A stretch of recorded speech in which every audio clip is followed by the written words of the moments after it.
국민의힘 수석 대변인 최보윤입니다. 첫 번째 논평 시작하겠습니다. 이재명 정부의 11.5 부동산 대책은 투기와의 전쟁이 아니라 서민과의 전쟁입니다. 시장 안정을 명분으로 내세웠지만 결과는 서민과 청년의 삶을 옥죄는 재앙이었습니다.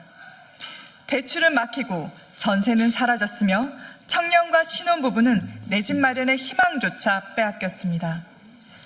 그런데 이 대책을 만든 핵심 4인방은 모두 수십억 원대의 부동산 자산가입니다. 국민에게는 대출은 투기라고 훈계하고 정작 자신들은 대출과 갭투기로 부를 쌓았습니다. 이들이 바로 11.5 부동산 재앙 4인방입니다. 특히 이재명 대통령의 부동산 책사로 불린 이상경 국토부 1차관은 배우자 명의로 갭투자를 통해 6억 원 넘는 시세 차익을 챙겼습니다. 그런 사람이 국민에게 집값이 떨어지면 그때 사라고 말했습니다. 갭투자 금지 대책을 만든 당사자가 갭투자 수혜자였다니 이보다 뻔뻔한 일이 어디에 있겠습니까? 더 가관인 것은 그 뒤에 대리사과 쇼입니다. 민주당 지도부가 차관의 발언에 대신 사과하며 민심 수습에 나섰지만 국민 분노는 이미 폭발했습니다. 차관의 말 한마디가 아니라 그 말을 가능하게 만든 정권의 오만과 위선이 문제이기 때문입니다. 이재명 대통령이 직접 사과해도 모자랄 일입니다. 김용범 대통령실 정책실장은 재건축 조합원 입주권을 사서 서초구 아파트를 얻었고 구윤철 경제부총리는 재건축 아파트 매매로 수십억 원의 시세 차익을 올렸습니다. 이혁원 금융위원장도 대출과 갭투자로 같은 아파트를 샀습니다. 이들이 과연 누구를 위한 부동산 정책을 만들었습니까? 국민에게 절제와 희생을 요구하면서 자신들은 예외가 되는 나라, 그것이 바로 이재명 정권의 부동산 대책입니다.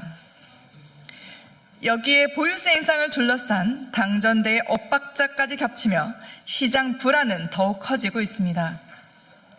구윤철 부총리와 김용범 정책시장이 보유세 강화를 언급하자 민주당은 공식 입장은 없다고 했고 진성중 의원 등은 인상 필요성을 주장하고 있습니다. 이재명 대통령은 세금으로 집값을 잡지 않겠다고 했지만 당정대가 서로 다른 메시지를 내며 시장 혼란만 키우고 있습니다. 국민의 우라통이 터지고 있습니다. 내로남불과 위선으로 얼룩진 부동산 4인방, 더는 자리에 둘 이유가 없습니다. 이재명 대통령은 즉각 해임을 결단하십시오. 부동산 정체의 신뢰 회복은 국민을 속인 정책 위반자들의 퇴진에서 시작됩니다. 다음 논평 이어가겠습니다. 사법부를 향한 민주당의 전방위적 겁박이 갈수록 가관입니다. 정청래 민주당 대표는 어제 조희대 대법원장에게 사법부를 이끌 수장으로서 이미 자격이 없다며 거치 결단을 촉구했습니다. 이어 민주당의 판검사가 법령을 부당하게 적용하는 경우 처벌하겠다는 법 왜곡죄의 도입도 지시했습니다. 대법관 증원 속도전, 4심제 논란의 재판 소원, 법관 파면제 도입 검토도 모자라 이런 회개한 법까지 만들겠다며 비이성적인 폭주를 하는 이유는 단 하나입니다. 삼권 분립을 흔들고 사법체계를 누더기로 만들어 12개 혐의로 5개 재판을 받고 있는 피고인 신분 대통령의 죄를 대놓고 없애겠다는 것입니다. 민주당의 개혁안 대로라면 앞으로 이 대통령은 최대 22명에 달하는 대법관을 임명할 수 있고 마음에 들지 않은 판결을 한 판사들에게 인사불이익을 줄 수도 있습니다. 향후 모든 재판은 법이 아닌 정치의 눈치를 보며 권력자의 뜻대로 결정짓게 될 것입니다. 이런 나쁜 선례가 만들어진다면 대한민국은 더 이상 법치국가라고 할 수 없을 것입니다. 지금 국민들은 입법권, 행정권 장악에 이어 사법권까지 쥐락펴락하는 거대 여당의 폭거를 매우 심각하게 바라보고 있습니다.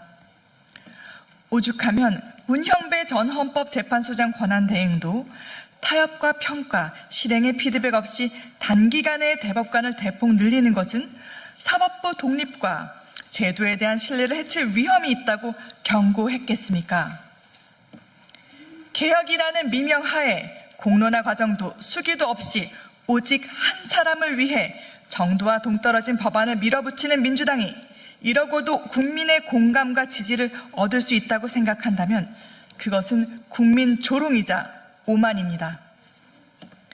역사는 민주주의 국가들의 독재 회기가 사법부 공격에서 시작되었다는 것을 보여주고 있습니다. 국민의힘은 대한민국이 베네수엘라, 헝가리의 길을 가도록 좌시하지 않을 것입니다. 국민의힘은 사법부를 자신의 발 아래 두며 개인 로펌으로 만들겠다는 이재명 대통령의 야욕과 민주당의 행패를 저지하고 국민과 함께 헌정 질서의 근간인 사법 삼권 분립을 지켜내겠습니다. 다음 논평 이어가겠습니다. 이재명 대통령이 불법 겸직으로 중징계를 받은 인사를 대통령실 보건복지비서관으로 임명한 사실이 국회 보건복지위 국정감사에서 드러났습니다. 임준 보건복지비서관은 서울시립대 보건대학원 교수 시절 국립중앙의료원 공공보건의료지원센터장을 겸직하며 지방공무원법 제48조 성실의무, 제50조 직장이탈금지, 제56조 겸직금지를 위반했습니다. 겸직 허가 없이 근무하며 급여를 중복 수령했고 이후 허가를 받은 뒤에도 허용기준 2배 이상을 근무하며 약 3억 원의 급여를 챙겼다는 보도도 있습니다.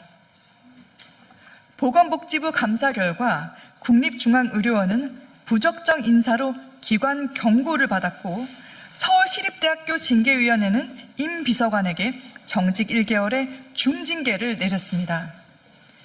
명백한 불법 겸직이자 공직기강 위반입니다. 징계 전력 하나쯤 있어야 자리를 얻는 게 이재명 대통령실의 인사 원칙입니까? 대통령실의 해명은 더 가관입니다. 검증 절차에서 소명됐다며 임명을 강행했지만 구체적인 소명 내용은 공개하지 않았습니다. 인사검증 강화를 약속한 지 한 달도 안 돼 우리 편이면 괜찮다는 내로남불 인사가 또다시 반복되고 있습니다. 이 정도면 검증 실패가 아니라 대통령실 인사검증 시스템이 완전히 고장난 것입니다. 도덕성도 기준도 필터도 작동하지 않는 인사검증 시스템. 이것이 바로 이재명식 국정 운영의 민낯입니다.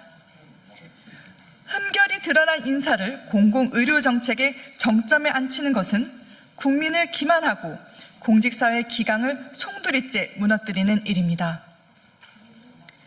대통령실이 하자투성이 인사로 채워지고 있습니다. 임준 비서관은 스스로 거취를 명확히 해야 합니다. 국민의힘은 국회 운영위 국정감사에서 무너진 대통령실 인사검증 시스템을 철저히 검증하겠습니다. 금일 논평 마치겠습니다. 감사합니다.